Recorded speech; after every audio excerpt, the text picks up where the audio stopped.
మహిమ దీవెన దేవుడు మనకెల్లరకు అనుగ్రహించును గాక. ఆమేన్. చదవబడిన వాక్య భాగంలో కీర్తనకారుడు మహారాజైన ఇశ్రాయేలీలకు రాజుగా ఉన్న కీర్తనకారుడు దేవుని గూర్చి ఆయన పలుకుచున్న మాట, నా జీవిత కాలమంతా నేను దేవుని గూర్చి పాడుతాను. ఇంకొక మాట అంటున్నాడు, నేను ఉన్నంత వరకు,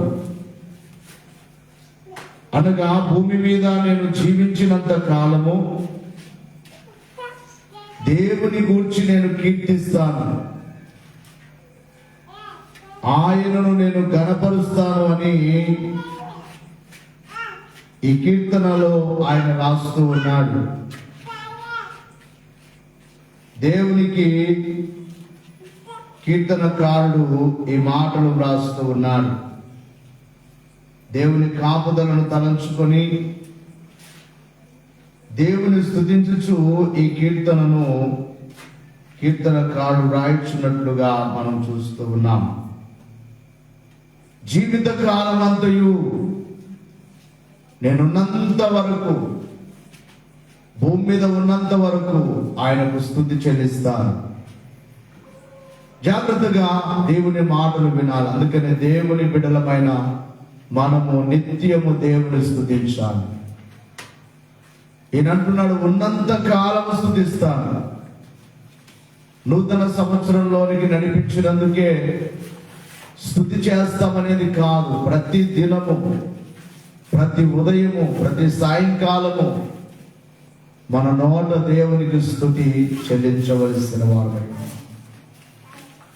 దేవునికి మనము ఎందుకు కృతజ్ఞతాస్తుతులు చెల్లించాలి అంటే, మన సృష్టికర్త దేవుడే, మానవుని యొక్క సృష్టికర్త దేవుడే. దేవుని యొక్క వాక్యములో మనం చూసినట్లయితే 100వ సంకీర్తన 3-4 వచనాల్లో చూస్తే, 100వ సంకీర్తన, యెహోవాయే దేవుడని తెలుసుకొనుడి. ఎవరు పుట్టించాడట? ఆయనే మనలను పుట్టించెను. మనం ఎవరము? ఆయన వారము.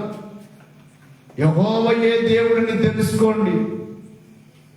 ఎందుకు అనంటే ఆయనే పుట్టించాడు మానవుని. ఈ భూమి మీద మానవుని యొక్క జన్మము అది ఆయన ద్వారానే, ఆయనే పుట్టించాడు. ఆయనే మనలను పుట్టించెను.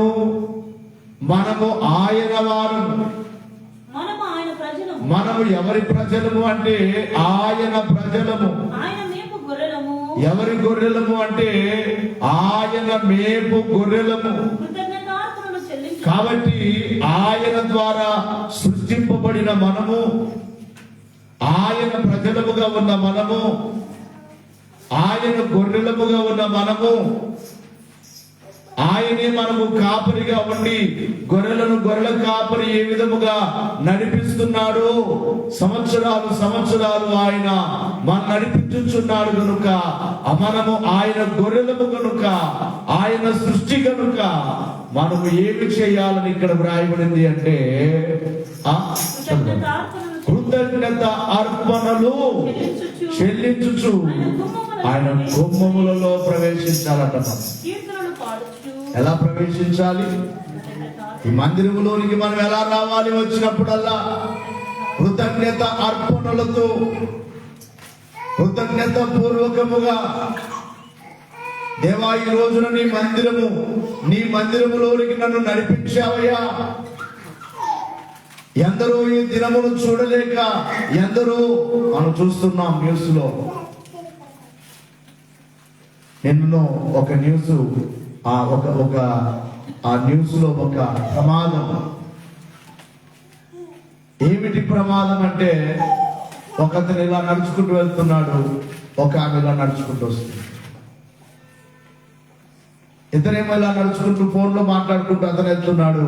ఆమె కూడా ఎక్కడో డ్యూటీకి వెళ్తుంది. ఒక చేతిలో బ్యాగ్ పట్టుకుంది, ఒక చేతిలో ఫోన్ మాట్లాడుతూ వస్తుంది. ఒక కారు వేగంగా వచ్చి ఒకేసారి ఇద్దరిని కొట్టేశాడు అక్కడ. ఇటు వెళ్ళే అతను కొట్టేసింది, ఇటు వెళ్ళే ఆమెను, ఇద్దరు కూడా ఒక్కసారిగా స్పాట్ లో ఇద్దరు చనిపోయారు. ఈరోజు కూడా న్యూస్ లో విన్నాము, ఒక కారు దానికి అదే వెళ్తుందట, ఒక లారీ టైర్ పగిలిపోయి ఆ కారుని కొడితే ఆ కారులో ముగ్గురు చచ్చిపోయారు. ఎన్ని ప్రమాదములు జరుగుతూ ఉన్నదో. కాబట్టి కృతజ్ఞత ఈ రోజు మనము సజీవముగా ఉన్నామంటే, ఈ క్షణము మనము సజీవముగా ఉన్నామంటే మన మనస్సులో దేవునికి ఏముండాలంటే కృతజ్ఞత. చెప్పండి, ఏముండాలి చెప్పండి? కృతజ్ఞతాస్తుతులు చేయొచ్చు. మనము ఈ గుమ్మములోనికి రావాలి. ఎలా రావాలి చెప్పండమ్మయ్యా? కృతజ్ఞత అర్పణలు అర్పించు. ఎందుకు అంటే ఆయన ద్వారా మనం సృష్టింపబడిన వారు. మరి ఒక వచనాన్ని కూడా మనం చూసినట్లయితే 71వ సంకీర్తన 6వ వచనములో కూడా మనము ఆయన సృష్టి అనే మాట ఇక్కడ కూడా మనకు కనబడుతుంది. గర్భవాసినైనది మొదలుకొని నీవే నాకు ప్రాకారుడవై ఉంటివి. బాగా వినాలి. తల్లి గర్భము నుండి నన్ను ఉద్భవింపచేసిన వాడు నీవే.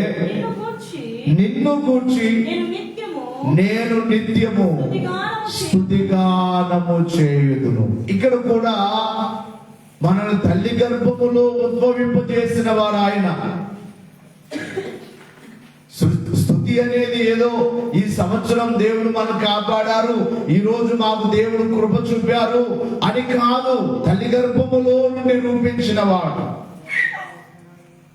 ఉద్భవింపచేసిన వాడు ఆయనకు మనము కృతజ్ఞతాస్తుతులు చెల్లించవలసిన వారమై ఉన్నాం. ఎందుకంటే మన సృష్టికర్త కనుక, మన దేవుడు కనుక, మనం ఆయన ప్రజలము కనుక, ఆయన మేపు గొర్రెలము కనుక తప్పకుండా మన నోట ఆయనకు ఏముండాలి చెప్పండి అయ్యామా? మన మనస్సులో ఏముండాలి? దేవుడికి కృతజ్ఞతాస్తుతి. ఇలా గమనించాలి. ఇక రెండవదిగా చూసినట్లయితే సృష్టించిన వాడుగా ఉన్నాడు, అందుకు మనం స్తుతి చేయాలి. రెండవదిగా రక్షించేవాడుగా ఉన్నాడు. సృష్టించిన దేవుడు మనల్ని రక్షిస్తున్నాడు. అమ్మ వినాలి, మనసు పెట్టి. ప్రతి దినము దేవుని రక్షణలో మనం నడుస్తూ ఉన్నాం. ఇందాక చెప్పినట్లుగా ఎన్నెన్నో ప్రమాదాలు ఈ భూమి మీద జరుగుతూ ఉన్నాయి. మనము క్షేమముగా ఉన్నామంటే మన గొప్పతనం ఎంత మాత్రము కాదు, మన భక్తి ఎంత మాత్రము కాదు, మనదంటూ ఏమీ కాదు, కేవలం ఆయన ఉచితమైన కృప. అందుకే బైబిల్లో వ్రాయబడింది, మరణము తప్పించుట దేవుని వశము. మరణము తప్పించుట దేవుని వశం. మనకు రాలేదా? మనకు ఎన్నెన్నో ప్రమాదాలు కలుగుతూ ఉంటాయి, మనకు తెలియదు. రాత్రి వేళ ఎన్నో ప్రమాదాలు మన ఇంట్లోనికి రావాలి, ఎన్నో రోగాలు రావాలి, ఎన్నో భూతాలు రావాలి, ఎన్నో దయ్యాలు రావాలి, ఎన్నెన్నో మీ ఇంట్లోనికి రావాలి.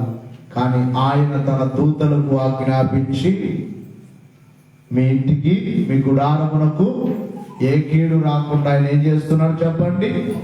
ఆయన కాపుదలనిచ్చుచున్నారు, రక్షించుచున్నారు. దేవుని యొక్క వాక్యములు మనం చూసినట్లయితే కీర్తనల గ్రంథము 68వ సంకీర్తన 19, 20 వచనాల్లో, కీర్తనల గ్రంథము 68వ సంకీర్తన 19, 20 వచనాలు. ప్రభువు స్తుతి నొందును గాక, అనుదినము ఆయన మా భారమును భరించుచున్నాడు. దేవుడే మాకు ఏమై ఉన్నాడు అంటే రక్షణకర్త అయి ఉన్నాడు. దేవుడు మా పక్షమున పూర్ణ రక్షణ కలుగ చేయువారై దేవుడై ఉన్నాడు. మరణము తప్పించుట ప్రభువైన యెహోవా వశము. గమనించాలి. ఇక్కడ కూడా కీర్తనకారుడు దేవునికి కృతజ్ఞతాస్తుతులు చెల్లిస్తూ ఏమంటున్నాడు? ఆయనే మాకు రక్షణకర్త అయి ఉన్నాడు, మమ్మల్ని రక్షించేవాడుగా ఉన్నాడు. ఏ విధముగా రక్షించుచున్నాడు? మా భారమును భరించుచు దేవుడే మాకు రక్షణకర్త అయి ఉన్నాడు. దేవుడు మా పక్షమున పూర్ణ రక్షణ కలుగు చేయు దేవుడై ఉన్నాడు. మరణము తప్పించుట ప్రభు అయిన యెహోవా వశము గనుక మొదటి భాగంలోనే అంటున్నాడు, ప్రభువును స్తుతించుడి. ప్రభు స్తుతి నొందును గాక అంటున్నాడు. ఎందుకు స్తుతి నొందాలి? వినాలి, మీరు అర్థం చేసుకోవాలి. ఎందుకు దేవుడు స్తుతి నొందాలి? ఎందుకు దేవుడు స్తుతించాలి? మరణము తప్పించాడు కనుక, రక్షించుచున్నాడు కనుక, సృష్టించాడు కనుక, రక్షించుచున్నాడు కనుక దేవునికి మనం స్తుతి చెల్లించాలి. దేవునికి మహిమ కలుగును గాక. చేతులెత్తండి. యేసు ప్రభుని స్తుతించుట ఎంతో ఎంతో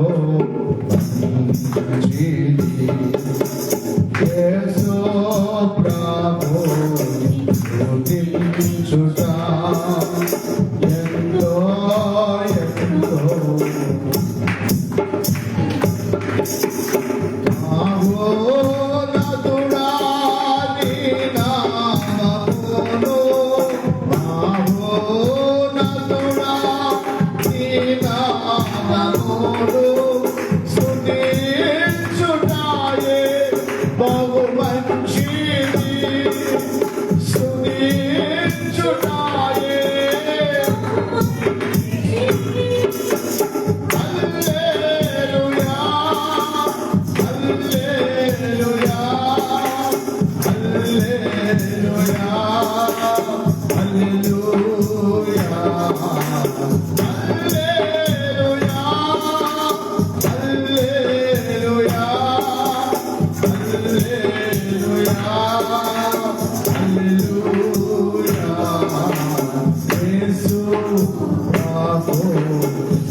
ఇక మూడవదిగా చూసినట్లయితే దేవునికి ఎందుకు స్తుతి చెల్లించాలి అంటే ఆయన న్యాయమును బట్టి. ఆయన సృష్టికర్త కనుక ఆయనకు మనము స్తుతి చెల్లించాలి. రెండవదిగా ఆయన మనలను రక్షించుచున్నాడు కనుక, మరణము తప్పించుచున్నాడు కనుక, మరణము తప్పించుటకి యెహోవా వశము కనుక మనకు కూడా ఎన్నెన్నో ప్రమాదాలు, గత సంవత్సరంలోనే మనకు మరణం రావలసి ఉన్నది. తప్పించుట ఆయన వశము, తప్పించుచూ వచ్చాడు. మూడవదిగా ఎందుకు స్తుతించాలి అంటే ఆయన న్యాయమును బట్టి. దేవుడు న్యాయవంతుడు, ఆయన అన్యాయము చేయవాడు కాదు. మనుషులైతే అన్యాయము చేయవచ్చేమో గాని ఆయన న్యాయవంతుడు. అందుకే ఆయన న్యాయమనే లక్షణమునకు మనము కృతజ్ఞతాస్తుతులు చెల్లించాలి. దేవుడు ఏం చేసినా ఆయన న్యాయమే చేస్తాడు. పరిశుద్ధ గ్రంథంలో మనం చూసినట్లయితే 119వ సంకీర్తన 62వ వచనాన్ని ఒకసారి మనం చూద్దాం. 112 న్యాయమైన నీ విధులను బట్టి నీకు కృతజ్ఞతాస్తుతులు చెల్లించుటకు అర్ధరాత్రి వేళ నేను మేలుకుని వాడను. ఎప్పుడు మేలుకుంటున్నాడట ఆయన? అర్ధరాత్రి మేలుకొని ఎవరి న్యాయమును బట్టి స్తుతిస్తున్నాడట? దేవుని న్యాయం. అదే మాట 164వ వచనములో కూడా అంటాడు. 164, 119, 164 నీ న్యాయ విధులను బట్టి దినమునకు 7 మారులు నేను నిన్ను స్తుతించుచున్నాను. ఎన్ని మారులు? గట్టిగా చెప్పాలి. వారానికి ఒకసారి రమ్మంటే కూడా మనకి చాలా భారం. ఈయనట దినమునకు టైం ఎక్కడ? మళ్ళాంటి పని చేసుకునే వ్యక్తి కాదు, ఏదో ఒక వ్యాపారం చేసుకునేవాడు కాదు, ఒక ఉద్యోగం చేసుకునేవాడు కాదు, ఒక రాజు, దేశానికి రాజు ఖాళీ ఉంటుందా? మాట్లాడలేదు. ఎంత బిజీగా ఉంటాడు ఆయన.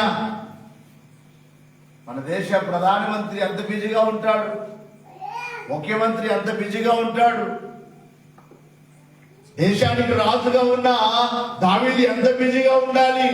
ఎంత బిజీ ఉన్నప్పటికీ కూడా దినమునకు ఎన్ని మార్లు స్తుతిస్తున్నాడట. గట్టిగా చెప్పాలి. దేనిని బట్టి?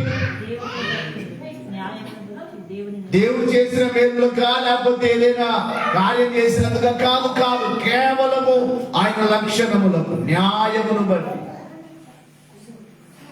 దేవుని యొక్క న్యాయ విధులను అనగా ఆయన న్యాయం అనే లక్షణమును దైవజనుడు ఈ దైవ లక్షణాల స్తుతుల్లో మనం స్తుతి చేస్తాము. నాకు కూడా దేవా నీవేమై ఉన్నావు? న్యాయమై ఉన్నావు. అర్ధరాత్రి వేళ లేచి దేవుని న్యాయమును తలంచుకొని, అవును దేవుడు న్యాయవంతుడు, ఆయన అన్యాయస్తుడు కాదు. మనుషులైతే అన్యాయం చేయవచ్చేమో, నీతి న్యాయములను చెరుపువారు కాదు. ఈ సేవ ఒక రోజున ఈ సేవకుడు అందరి చేత అన్యాయము పొందినవాడు. అందరూ అన్యాయము చేసి అన్యాయముగా ఒట్టి చేతులతో పంపించారు. మీరు ఎరుగుదు అన్యాయం అంటే ఏంటో మీకు అది తెలియడానికి చెప్తున్నాను. అది నాకు బాధ లేదు.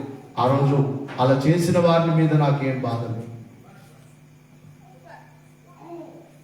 అన్యాయముగా 10 సంవత్సరాల శ్రమ, 10 సంవత్సరాలు ఎంత శ్రమో, రాత్రింబగళ్ళు. ఈ రోజున ఎవరైనా కానీ చెబితే అది గొప్ప చెబుతారని అనుకుంటారేమో, కానీ రాత్రింబగళ్ళు పని, ప్రయాస,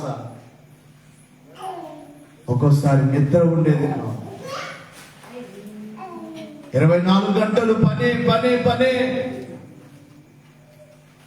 అంత పని చేసినా కూడా ఒట్టి చేతులతో బయటికి రావడం, బయటికి పంపించడం అనేది ఒక అన్యాయము, మనిషి చేసిన అన్యాయము. అయితే దేవుడు ఎవరు? గట్టిగా చెప్పాలి. మనుషులు అన్యాయం చేసినా దేవుడు అన్యాయం చేశాడా? గట్టిగా చెప్పాలి. ఇదిగో ఇదే న్యాయం. ఈ పని, ఈ మందిరాలు, ఈ సేవ కనుక ఆయన గొప్పతనములకు, ఆయన న్యాయ విధులకు మనం ఎల్లప్పుడూ ఎలా ఉండాలంటే కృతజ్ఞత. నీ జీవితంలో కూడా ఎవరైనా నీకు అన్యాయం చేయవచ్చు, మనుషులు నీకు అన్యాయం చేయవచ్చు, నీ బంధువులు నీకు అన్యాయం చేయవచ్చు, నీ స్నేహితులు నీకు అన్యాయం చేయవచ్చు. కొంతమంది చెబుతూ ఉంటారు, అన్నదమ్ములే అన్నదమ్ములే. మన ఒక కుమార్తె ప్రార్థన చేయమని చెబుతుంది. తన యొక్క అన్నలే, తన సహోదరులే, వారికి రావలసిన ఆస్తి ఇవ్వము. ఎవరికి చెప్పుకుంటావో చెప్పుకోపో. ఈ మాట ఏమిటి? అన్నదమ్ములు సమానంగా పంచుకోవాలా వద్దా? మాట్లాడలేదు. కొంచెం బలం ఉన్నోళ్ళు, రే నీకు ఇవ్వము, ఏం చేసుకుంటావు చేసుకోపో అంటే ఏమిటి? ఇక్కడ ఒకరికి ఏం చేస్తున్నట్లు? తమ్మునికి అన్యాయం చేస్తున్నారు. బహుశా నీ జీవితంలో ఎవరైనా నీకు అన్యాయం చేయవచ్చు, కానీ ఆయన అన్యాయం చేసేవాడు కాదు, న్యాయవంతుడు. అందుకే దావీదు ఆయన న్యాయాన్ని తలంచుకొని దేవుని స్తుతించాడు.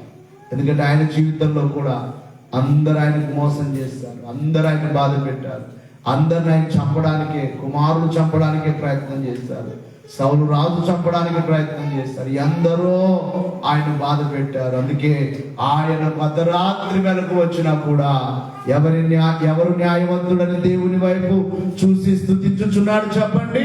దేవుని వైపు చూచి నీవే న్యాయవంతుడవు నాయన, నీకు స్తుతి అని దేవుని స్తుతిస్తున్నాడు. ఇక 4వదిగా చూసినట్లయితే దేవుడు మనకు చేసిన స్వస్థత.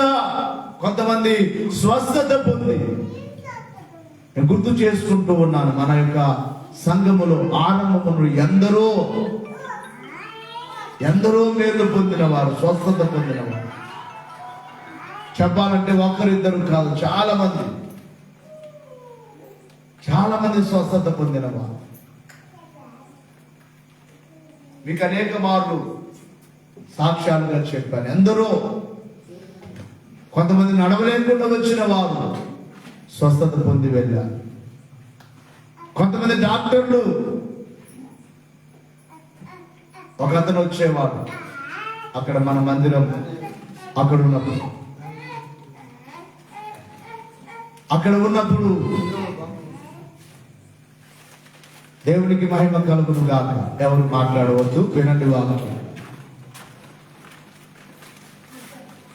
ఒకతను బెంగళూరు నుంచి వెనక్కి పంపించారు.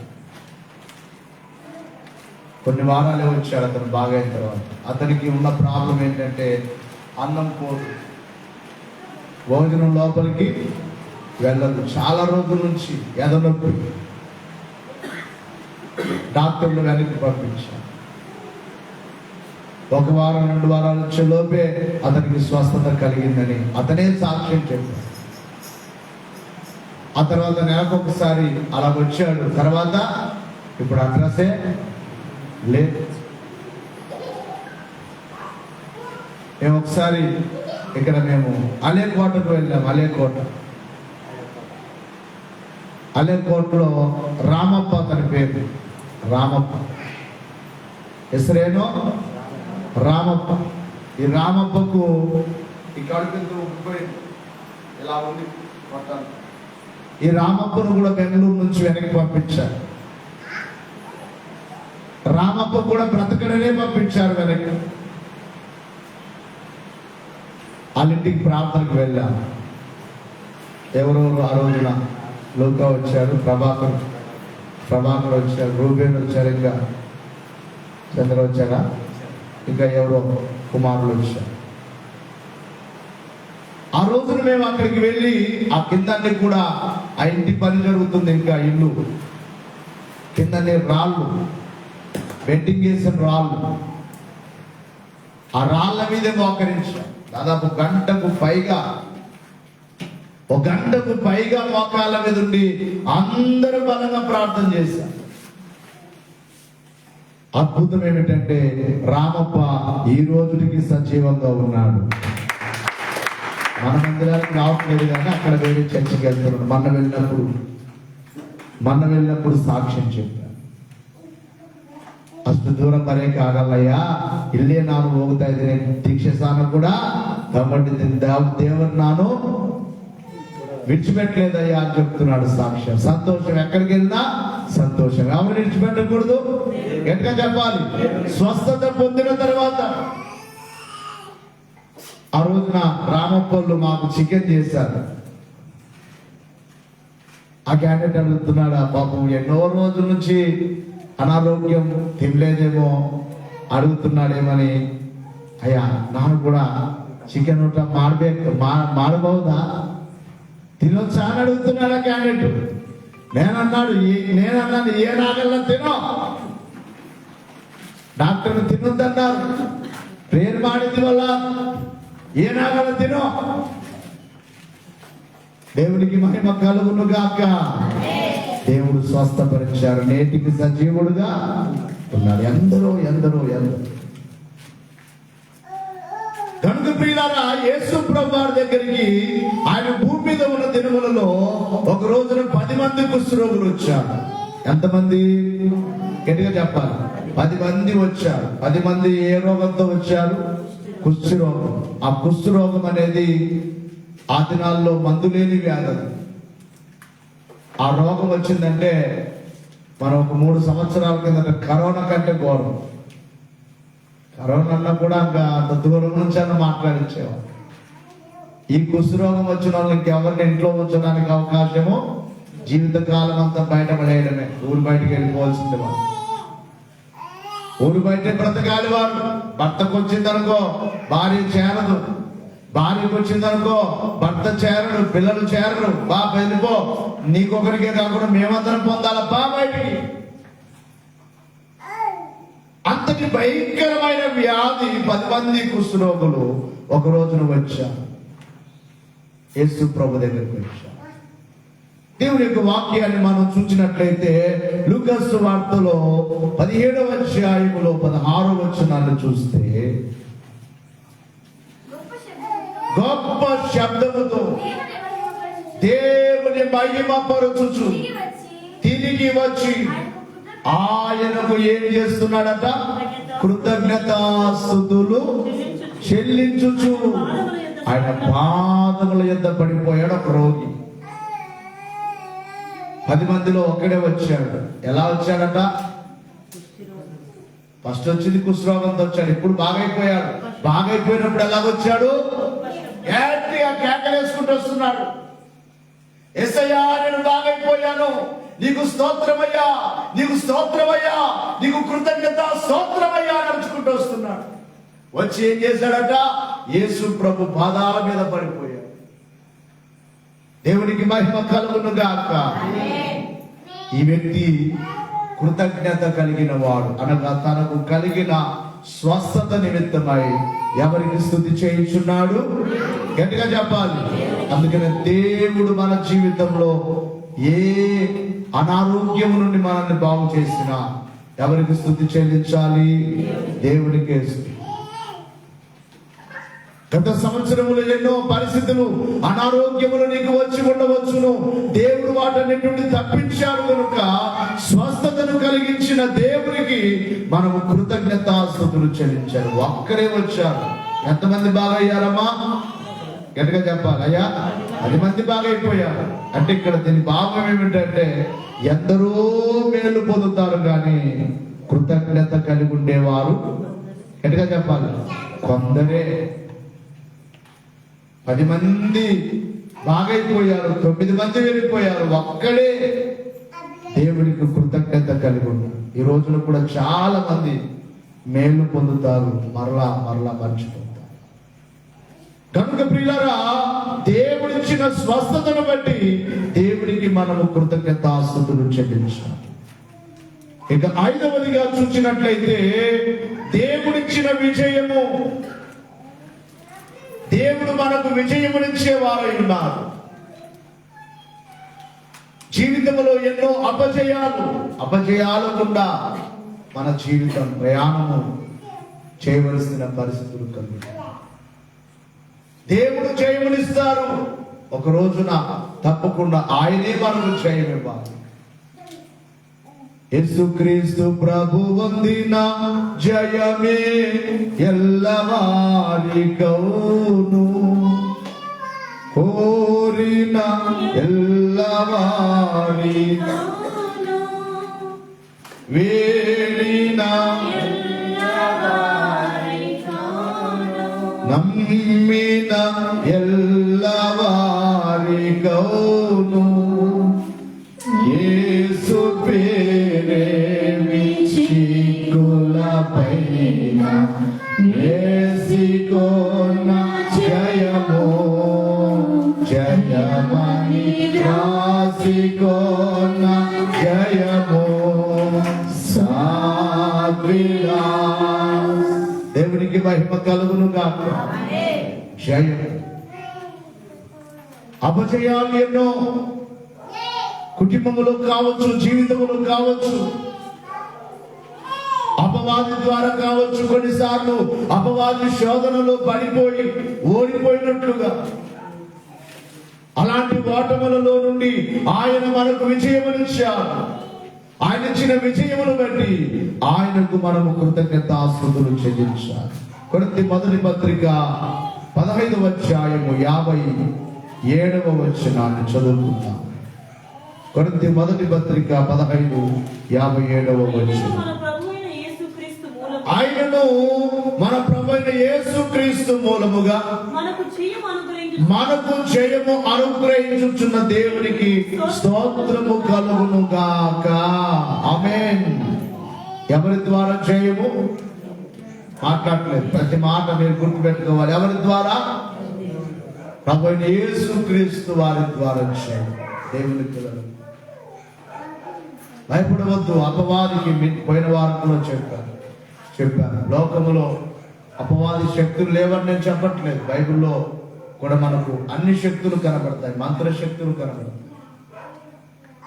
మంత్రగాళ్ళు మనకు కనబడతారు బైబిల్, కానీ వారేం చెప్పారు? ఎవరి శక్తి గొప్పది? గట్టిగా చెప్పాలి, ఎవరి శక్తి గొప్పది? బైబిల్లో చూచాం కదా, మహాశక్తి మన దేవుడు. సాతానుకు భయపడవద్దు, శత్రువులకు భయపడవద్దు, చీకటికి భయపడవద్దు, అదేమి చేయదు. దయ్యాలకు భయపడవద్దు, అవేమి చేయవు. నీవు భయపడే కొద్ది నీ మీదకి వస్తాయి. ధైర్యంగా నిలబడు. దేవుని బట్టి మనకు జయము. కనుక ప్రియులారా, యేసుక్రీస్తు ద్వారానే మనకు జయము. ఆ జయమిచ్చిన దేవునికి మనం ఏం చేయాలట? స్తోత్రములు చేయాలని ఇక్కడ చదువు. నాకు ఇక్కడికి వచ్చేటప్పుడు ప్రభుకు మాకు ఫోన్ చేశాడు, అయ్యా దేవుడు కార్యం చేస్తాడు. దేవుడు అద్భుత రీతిగా పాస్ అవ్వడం కృప చూపించాడు. అదొక విజయం. జయము జయము, దేవుని పిల్లలకు జయము. అన్ని విషయాల్లో జయమునిచ్చేవారై ఉన్నారు. గమనించాలి ప్రియులారా. ఇక 6వదిగా చూసినట్లయితే మనము దేవునికి ఎల్లప్పుడూ స్తుతి చేయాలి. ఎల్లప్పుడూ ఏం చేయాలి? స్తుతి. ఒకసారి దేవుని యొక్క వాక్యాన్ని చదువుకున్న పరిశుద్ధ గ్రంథములో నుండి ఎఫెసీ పత్రిక 5వ అధ్యాయం 20వ వచనం. 5:20. మన ప్రభువైన యేసుక్రీస్తు పేరట సమస్తమును గూర్చి తండ్రి అయిన దేవునికి ఎల్లప్పుడూ కృతజ్ఞతాస్తుతులు చెల్లించు. ఎప్పుడు? ఎల్లప్పుడు. ఈరోజు రమ్మంటే మీ ఎంతమంది వచ్చారు చూడండి, ఎంతమంది కృతజ్ఞత ఉందో. అంటే ఆయన చెప్తుంటాడు, మేము వింటుంటాం. మీ ఇష్టం, ఇంకా ఏం చేయలేదు. ఏం చేయడానికి కాదు, మేమైతే ఖాళీగా ఉండలేము. ఏదో చోట ఇక్కడ కాకపోయినా ఎక్కడికైనా వెళ్ళిపోయి కానీ దేవుడిని కనపరుస్తూ ఉంటాం. దేవుని గురించిన సువార్త చెప్పవలసిన బాధ్యత, దేవుని స్తుతించవలసిన బాధ్యత, ప్రకటించవలసిన బాధ్యత ఉన్నది కనుక ఇక్కడే ఉన్నారు కదా, అందరు ఇంటి దగ్గరే ఉంటారు కదా. ఒక 2 గంటలు దేవుని స్తుతించడానికి సమయం లేదు. దేవుడు వద్దనుకుంటున్నారా? ఏది కృతజ్ఞత? ఏది? బైబిల్ ఏం చెప్తుంది? ఎల్లప్పుడూ చేయమంటుంది. ఎల్లప్పుడూ అంటే 1 గంట 2 గంటల మాట్లాడలేదు. ఎల్లప్పుడు అంటే అర్థం ఏంటి? ఎప్పుడు? నిరంతరం. నిరంతరం మన మనస్సులో అయ్యగారు అందుకే పాడారు కదా, మనస్సున స్తుతి కార్యము తప్ప పని ఏమున్నది భక్త జనానికి. మనస్సులో ఒక పని జరుగుతూనే ఉండాలి. దేవునికి స్తుతి, కృతజ్ఞత. ఎవరి పేరట? తండ్రికి చేయాలట. యేసుక్రీస్తు పేరట తండ్రి అయిన దేవునికి ఎల్లప్పుడూ మనం ఏం చేయాలట? కృతజ్ఞతాస్తుతి. ప్రియులారా, మరొక వచనం కొలస్సీ పత్రికలో కూడా 3వ అధ్యాయం 17వ వచనములో మనం చూస్తే, కొలస్సీ పత్రిక 3:17, మాట చేత గాని క్రియ చేత గాని మీరేమి చేసినను ప్రభు అయిన యేసు ద్వారా తండ్రి అయిన దేవునికి కృతజ్ఞతాస్తుతులు చెల్లించుచు సమస్తమును ఆయన పేరట చేయుడు. ఇక్కడ కూడా యేసుక్రీస్తు పేరట మీరు తండ్రి అయిన దేవునికి ఏం చేయమంటున్నాడు? కృతజ్ఞతాస్తుతి. యేసు నామములో తండ్రికి మనము స్తుతించాలి. మన మాట చేతను మనం ఏమి చేసినను స్తుతి, కృతజ్ఞత. ఇక చివరిగా చూసినట్లయితే ప్రతి విషయములో అని వ్రాయబడింది బైబిల్. ప్రతి విషయం అంటే ఏం జరిగినా, మనకి ఏ మేలు జరిగినా ప్రతి విషయంలో అది చిన్నది కావచ్చు, పెద్దది కావచ్చు. దేవుని సేవకుడిగా చెప్తున్నాను, దేవుడు మనకు ఏమిచ్చినా కూడా ప్రతి విషయంలో మన తండ్రి గారు దేవదాస్ అయ్యగారు మంచినీళ్ళు త్రాగినా దేవుని స్తుతించారు. ఏం చేసినా, అమ్మా చెప్పాలయ్యా. మంచి నీళ్ళు గ్లాసులో తీసుకొని మనం వెంటనే అలా తాగేస్తాం. అయ్యగారు అలా కాదు, ఒకసారి దేవా ఈ నీళ్ళని ఇచ్చినందుకు నీకు ఇస్తుంది. ఏ కాలమున ఆ కాలమున కొన్ని ఫలాలు కాస్తూ ఉంటాయి, పండ్లు కాస్తూ ఉంటాయి. మామిడికాయల కాలం వచ్చిందనుకోండి, మామిడి పండ్లు. ఆ మామిడి పండ్లు పట్టుకొని ఈ మామిడి పండ్లు ఇచ్చిన దేవా మీకు స్తుతి అని తినేవాళ్ళు. జామ పండ్లు, ఆ జామ పండు పట్టుకుని ఈ జామ పండ్లు ఇచ్చిన దేవా మీకు స్తుతి. అరటి పండ్లు, ఏ ఫలములైనా కావచ్చు, అంటే ఏది తిన్నా కూడా అయ్యగారు స్తుతి లేకుండా మాట్లాడలేదు, స్తుతి లేకుండా తినేవారు. అంటే ప్రతి విషయంలో చిన్నదైనా పెద్దదైనా మనం ఏమనుకుంటాం, తినేస్తామా మనం కూడా చేస్తామా? గట్టిగా చెప్పండి. ఒక్కసారైనా కళ్ళు మూసుకుని దేవా నీకు స్తుతి అని, ఇవి ఇచ్చావయ్యా, ఈ భోజనం ఇచ్చావయ్యా. ఆహారం కొంతమంది అలాగే తినేస్తారు. ఒక్క మాట మనసులో స్తుతి చేసుకోండి. ఎక్కడైనా కానీ హోటల్లో తింటున్నాం అనుకోండి, ఎవరైనా ఏమనుకోండి, కళ్ళు మూసుకొని మనం ఏం చేయాలి, ఒకసారి స్తుతి చేసి ప్రార్థన చేసి తినాలి. ఎక్కడైనా కానీ నేనంతే, హోటల్లో కూడా, బల్లార్లో హోటల్లో తినవలసి వస్తే కూడా కళ్ళు మూసుకుంటాను ఒకసారిగా. దేవా మీకు మీరు ఇచ్చిన ఆహారంలో బట్టి మీకు స్తుతించుట మంచిది. కొత్త బట్టలు వేసుకునేటప్పుడు నేను ఆ వస్త్రాల్ని ఒకసారి దేవా ఈ వస్త్రాలు ఇచ్చావు నీకు స్తుతి అని ఆ వస్త్రాలు ధరించుకుంటాను. ఇప్పటికి ప్రతి విషయంలో దేవుడు మనకి ఏది ఇచ్చినా, ఈ మైక్, మన ఒక మైకు, ఒకటి ఛార్జింగ్ మైక్ తెచ్చాం, ఆ మైకు అలాగే ఓపెన్ చేయలేదు దాన్ని. దేవా ఈ మైక్ ఇచ్చినందుకు నీకు స్తోత్రం, స్తుతి. కనుక స్తుతించుట మంచిది. అయ్యగారు అన్నారు, ఎన్ని మేళ్ళు ఎంచి చూడ ఇలను ఎవరి సఖ్యము, అన్ని మేళ్ళు మరవకున్నా అధిక మౌను సౌఖ్యం. మేలు మర్చిపోతే నువ్వు సౌఖ్యం పొందలేవు. అన్ని మేలు మరవకున్నా అధిక మౌను సౌఖ్యం. ప్రతి మేలుకు దేవునికి స్తుతించు. ఎంత స్తుతించినా తక్కువే. కాబట్టి దేవుని బిడ్డలారా, చదువుకున్న వాక్య భాగములో ప్రతి విషయములో మనం ఏం చేయాలట, కృతజ్ఞతాస్తుతులు చెల్లించాలి. ప్రతి విషయములో అదే మాట ఫిలిప్పీ పత్రిక 4వ అధ్యాయం 6వ వచనంలో కూడా మనకు కనబడుతుంది. ఫిలిప్పీ పత్రిక, దేనిని గురించి చింతపడకుడి కానీ ప్రతి విషయములో, ఇక్కడ కూడా బాగా వినాలి, ప్రతి విషయములో ప్రార్థన విజ్ఞాపనముల చేత కృతజ్ఞత పూర్వకముగా విన్నపములు దేవునికి తెలియచేయడు. ఈ 2 చోట్లకే మాట కనబడుతుంది. ఏంటదమ్మా? ప్రతి విషయములో ప్రార్థన చేయండి, స్తుతి చేయండి. ఇక్కడ 2 మాటలు, ప్రార్థన చేయండి, స్తుతి చేయండి. ఎఫెసీ పత్రికలో కూడా పై భాగంలో ఆ మాట ఉంటుంది. ఎల్లప్పుడూ ప్రార్థన చేయండి, ప్రతి విషయంలో కృతజ్ఞతాస్తుతులు చేయండి. కాబట్టి దేవుని యొక్క విశ్వాసులారా, దేవుడు చేసిన మేలులన్నీ తలచుకో. దేవునికి మనం ఎంతో కృతజ్ఞత. ఇందాక పాడుకున్నాము, ఉపకారి నుతి నీకవు. ఒకసారి అందరు లేచి నిలబడు. ఉపకారి నుతి నీకవు, ఉపకారులం మించిన ఉపకారి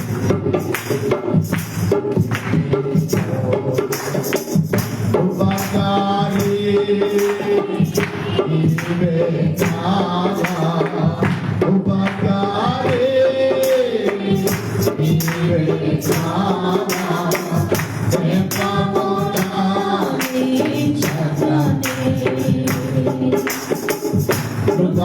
కృపలధికముగా చూపించుమా, కృపలధికముగా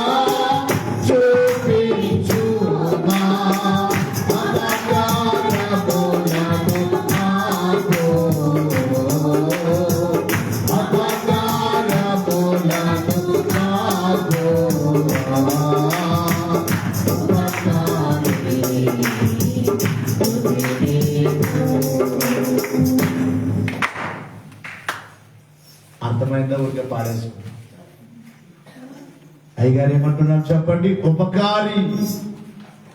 ఎవరు మన ఉపకారి? దేవుడే మనకు ఉపకారం చేశారు.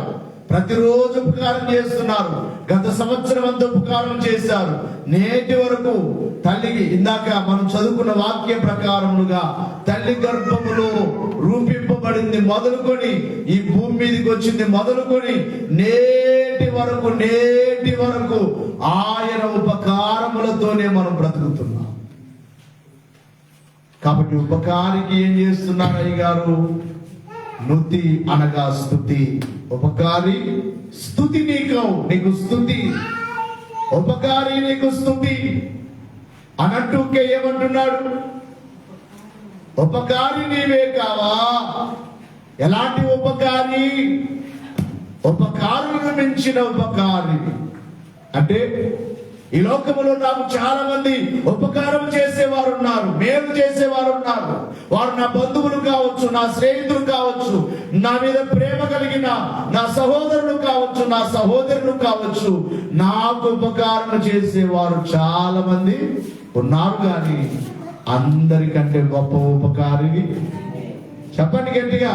అది కూడా పాట పాడుకోవడం కదా, అర్థం చేసుకుంటూ పాడుకో. అందరికంటే ఉపకారులను మించిన ఉపకారి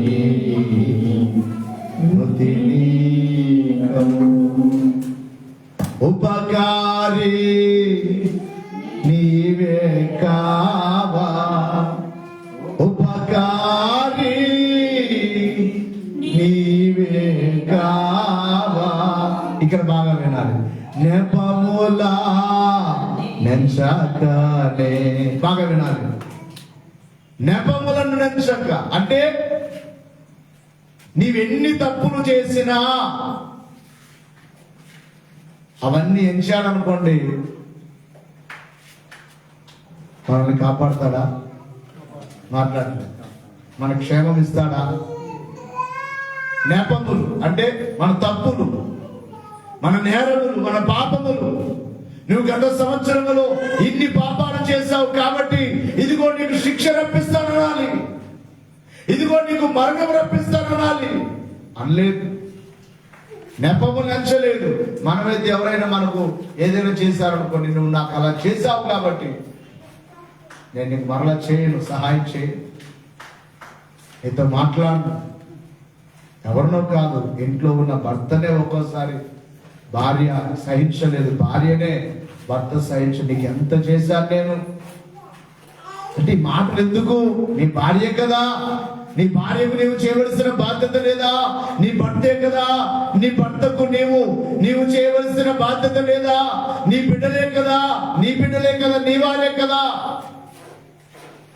మనం ఏం చేస్తాం? ఎంత చేసినా మేము, అయినా మీరు మాకేం చేశారు? మాకేం ఉపకారం చేశారు? మీరు మాకు అలా చేశారు, ఇలా చేశారని వాళ్ళు చేసిన తప్పులన్నీ, నెపములన్నీ మనం ఏం చేస్తాం? ఎంచుతామట. ఏం చేస్తాం చెప్పండి అయ్యమ్మా? ఎంచుతాం. ఎన్ని తప్పులు చేస్తావు, ఇలా చేస్తావు, అలా బాధ పెట్టావు, ఇలా బాధ పెట్టావు, అలా తిట్టావు, ఇలా తిట్టావు, అలా మాట్లాడావు, ఇలా మాట్లాడావు. ఆయన ఎంచుతున్నాడా? ఎటుగా చెప్పాలి. ఆయన ఎంచుతే అయిపోయింది. ఇంక మనం నెపములా నెంచగానే కృపలధికముగా చూపించుమా, కృపలధికముగా చూపించుమా. అపకారములను బాపు, అపకారములను బాపు. ఉపకారి నీ ఉపకారివి, మేము అపకారులు. మనం ఎవరు? మాట్లాడలేదు. ఉపకారం చేసే దేవునికి మనమెవరు? ఉపకారులమా అపకారులమా? కాబట్టి మేము అపకారం చేసే వాళ్ళమే కనుక మా అపకారాలన్నీ ఏం చేస్తావయ్యా? నీవు ఏం చెయ్యాలి? బాపునైనా క్షమించయ్యా, తీసివేయ్యా. ఎంత అర్థం ఉన్నదో చూడండి ఒక్క చరణం. ఇంకొక చరణం వివరించాలంటే చాలా సమయం పడుతుంది. ఏది ఏమైనా దేవునికి మనందరం ఏమి చెల్లించాలి? గట్టిగా చెప్పాలి. గుమ్మములోనికి ఎలా రావాలి? గట్టిగా చెప్పాలయ్యాబా. ఎలాగ రావాలి? కృతజ్ఞతాస్తుతులతో లోపలికి అడుగు పెట్టాలి. అందుకే కొంతమంది మందిరం బయట ఉండగానే అక్కడే చెప్పులు దూరముగా వదిలి, కొంతమంది మందిరానికి ఎదురుగా వదులుతూ ఉంటారు. అలా సైడ్కి వదిలి తల మీద ముసుగు వేసుకొని స్త్రీలైతే ఆ లోపలికి వచ్చేటప్పుడే ఎవరిని స్తుతించి రావాలి? దేవునికి స్తుతి, దేవునికి మహిమ కలుగును గాక. కొద్ది నిమిషాలు అందరూ మోకరించి కృతజ్ఞతాస్తుతులు చెల్లిద్దాం. అందరూ మోకరించాలి.